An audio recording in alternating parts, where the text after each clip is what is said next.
الحمد لله ذي العزة والعلاء رب العالمين والصلاة والسلام على سيد الأنبياء والمرسلين والعاقبة للمتقين أما بعد فأعوذ بالله من الشيطان الرجيم بسم الله الرحمن الرحيم جاء الحق وزهق الباطل إن الباطل كان زهوقا صدق الله مولانا العظيم إن الله وملائكته يصلون على النبي يا أيها الذين آمنوا صلوا عليه وسلموا تسليما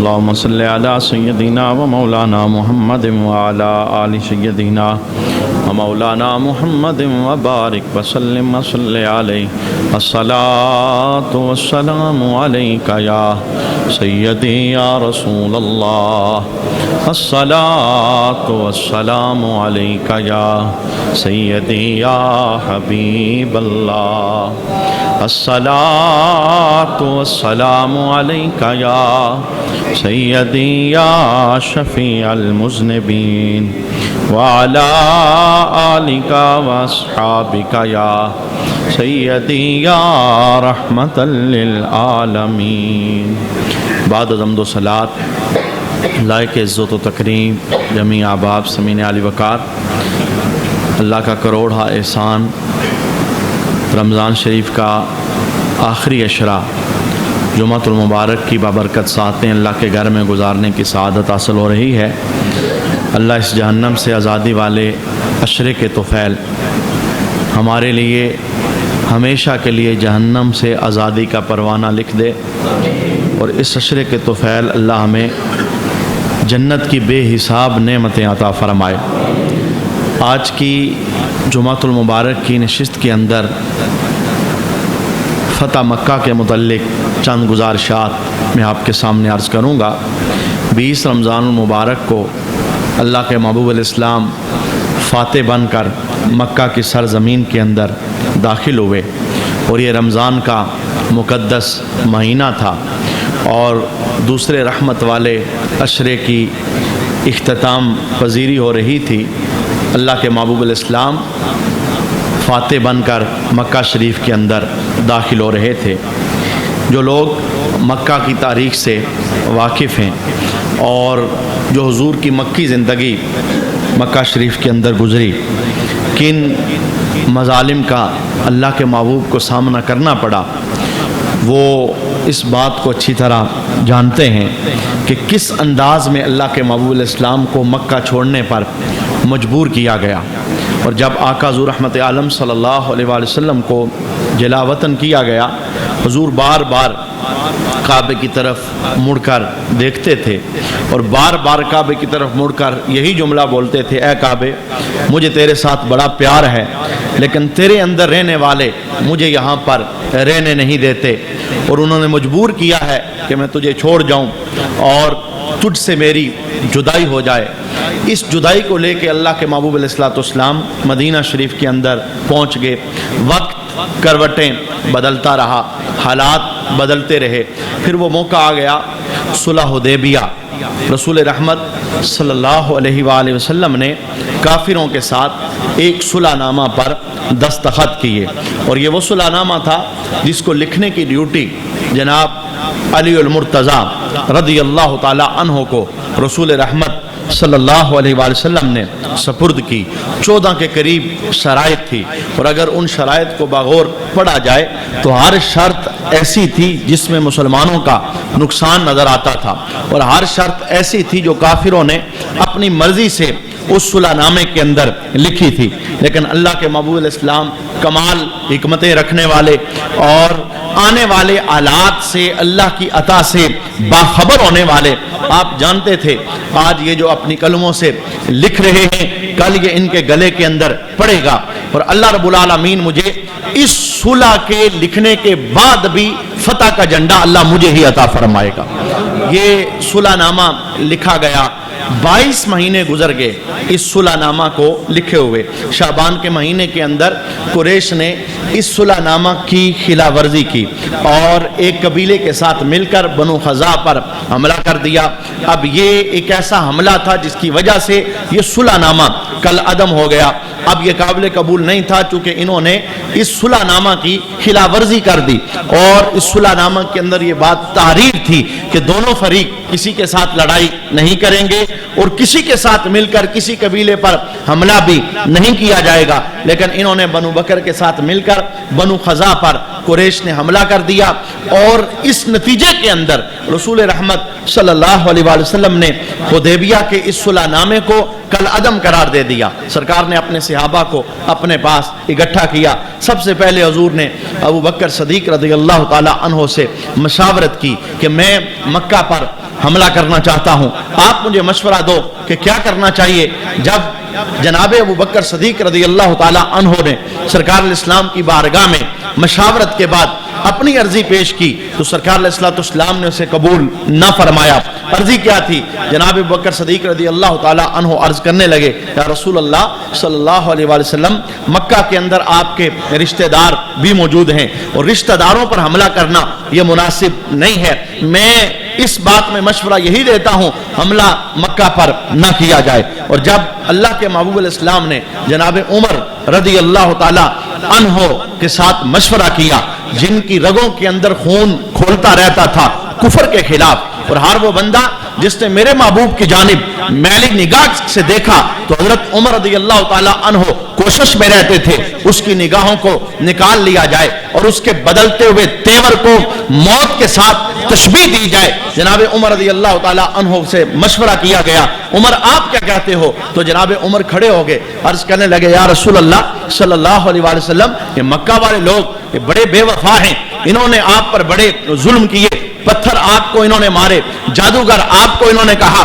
کاہن آپ کو انہوں نے کہا, مکہ سے نکلنے پر آپ کو انہوں نے مجبور کر دیا. یا رسول اللہ یہ موقع ہے, انہوں نے صلح کو خود توڑ ڈالا ہے, آپ حکم فرمائیں, اگر اور کوئی تیار نہیں بھی ہوگا عمر سر کے بل چل کے جائے گا اور ان کی گردنوں کو اتار کے رکھ دے گا. اب یہ ایک مشاورت تھی. جناب رسول اللہ صلی اللہ علیہ وسلم کو حضرت عمر کی یہ مشاورت اور یہ مشورہ بڑا پسند آیا. سرکار نے حکم دے دیا ٹھیک ہے تیاری کر لو اور میرا یہ اعلان مدینہ شریف کے قرب و جوار کے اندر پھیلا دو کہ جو بندہ اللہ پر ایمان رکھتا ہے اور آخرت کے دن پر ایمان رکھتا ہے اسے چاہیے کہ رمضان شریف کے اندر مدینے میں میرے قدموں میں حاضر ہو جائے. چونکہ سرکار علیہ السلام رمضان شریف کے اندر حملہ آور مکہ پر ہونا چاہتے تھے. شعبان کے اندر سرکار نے یہ اعلان کر دیا قرب و جوار سے قافلے مدینہ شریف کے اندر داخل ہونا شروع ہو گئے. کل تک یہی لشکر تھا جو بدر کے میدان کے اندر بالکل ایسا تھا کہ کافر اس لشکر کو کھا جانا چاہتے تھے اور مٹا جانا چاہتے تھے. آج اللہ کے محبوب علیہ السلام کے گرد 10,000 جان نثاروں کا لشکر موجود تھا. ہاتھوں کے اندر تلواریں ہیں, جھنڈے ہیں اور بڑی بہادری کے ساتھ محبوب کے قدموں کے اندر حاضر ہوئے. اللہ کے محبوب علیہ السلام نے حکمت عملی اختیار فرمائی. سرکار علیہ السلام نے پہرے داروں کو مکہ کے راستوں کے اندر کھڑا کر دیا اور حکم دیا کوئی بندہ مدینے کے اندر داخل نہ ہو سکے اور کوئی بندہ مدینے سے مکے کی جانب نکل نہ سکے. ہم جو جنگ کی تیاری کر رہے ہیں مکے والوں کو اس کا علم نہیں ہونا چاہیے. رسول رحمت صلی اللہ علیہ وآلہ وسلم نے پہرے داروں کی حفاظت کے لیے جناب عمر رضی اللہ تعالی عنہ کا انتخاب کیا کہ آپ سب کی حفاظت کی ذمہ داری اپنے سر لے لو, ان کی دیکھ بھال کرتے رہو, کوئی جاسوس مدینہ کے اندر داخل نہ ہو سکے اور کوئی جاسوس مدینہ سے باہر نہ جا سکے جو مکے والوں کو ہمارے حالات کی خبر دے دے. خیر یہ پہرا جاری رہا.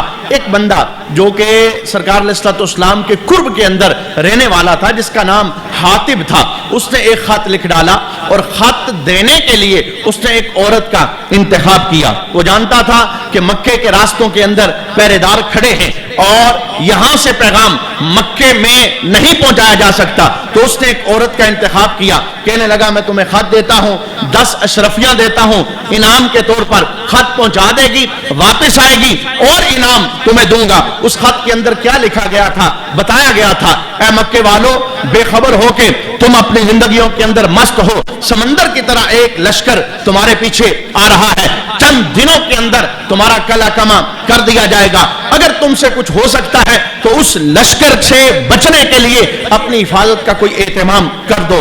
حاطب نے جس عورت کو وہ خط دیا، ہدایت نامہ بھی جاری کیا، ایسا کرنا، خط اپنے پرس کے اندر نہ رکھنا، بیگ کے اندر نہ رکھنا، سامان کے اندر نہ رکھنا، کپڑوں کے اندر نہ رکھنا، بلکہ اپنے بالوں کی مینڈیوں کے ساتھ اس خط کو باندھ لینا، ان راستوں کا انتخاب نہ کرنا جہاں پر پہرے دار کھڑے ہیں، بلکہ جنگل سے ہوتے ہوئے اور پک ڈنڈیوں سے گزرتے ہوئے تو مکے کے اندر پہنچ جانا۔ خیر پہرے داروں کو کراس کر کے وہ عورت مکہ شریف کی طرف بڑھنے لگی، اور آپ کو پتا ہے اللہ رب نے اپنے محبوب کو بہت سارے علوم میں سے ایک علم یہ بھی عطا فرمایا تھا، جو ہونے والا علم اور جو ہونے والا واقعہ ہوتا تھا رب اپنے محبوب کو اس کی خبر پہلے ہی عطا فرما دیتا تھا۔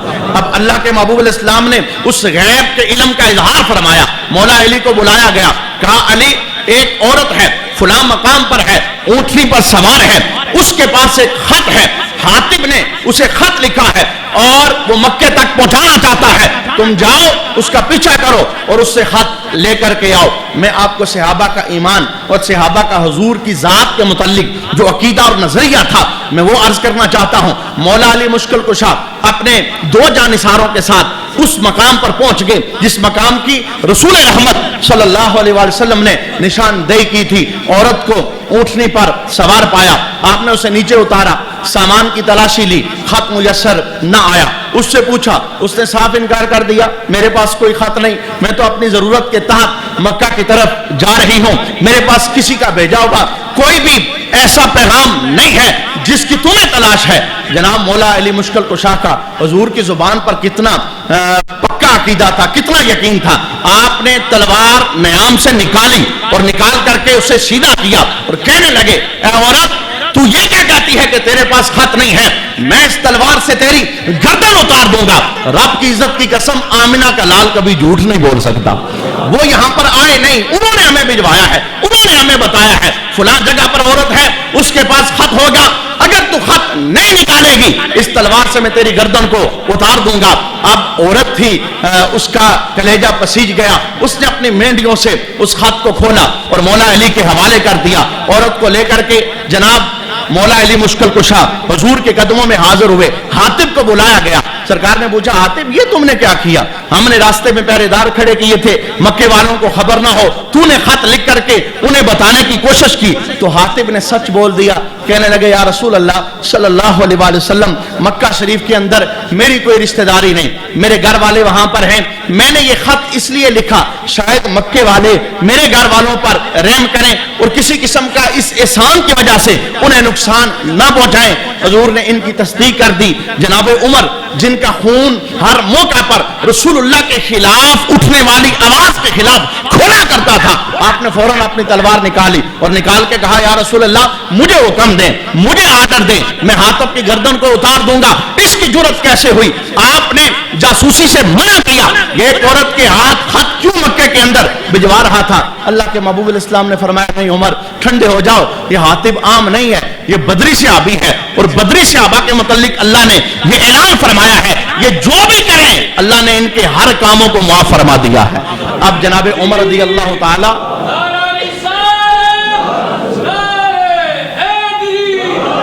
اب اللہ کے محبوب علیہ السلام کی اس درخواست پر اور اس حکم پر جناب عمر نے اپنی ہاتھ کو روک لیا۔ رسول رحمت صلی اللہ علیہ وسلم نے قافلے کو حکم دیا روزے کی حالت کے اندر، میں نے گزشتہ جمعہ کے اندر بھی یہ بات عرض کی تھی، بازار کے اندر جاؤ سر شرم سے جھک جاتا ہے، کتنے رکشے والے ایسے ہیں، کتنے گاڑی والے ایسے ہیں، کتنے دکانوں والے ایسے ہیں سرے عام روزہ توڑ رہے ہیں، روزہ نہیں رکھتے، کیا ہے گرمی ہے، ذرا حالات تو دیکھیے، رمضان کا مہینہ ہے، پیدل جنگ کرنی ہے، پیدل چلنا ہے، سفر ہے، روزے کی حالت ہے۔ اللہ کے محبوب علیہ السلام عصر کا ویلا تھا، ایک مقام پر جب سرکار نے پڑاؤ کیا تو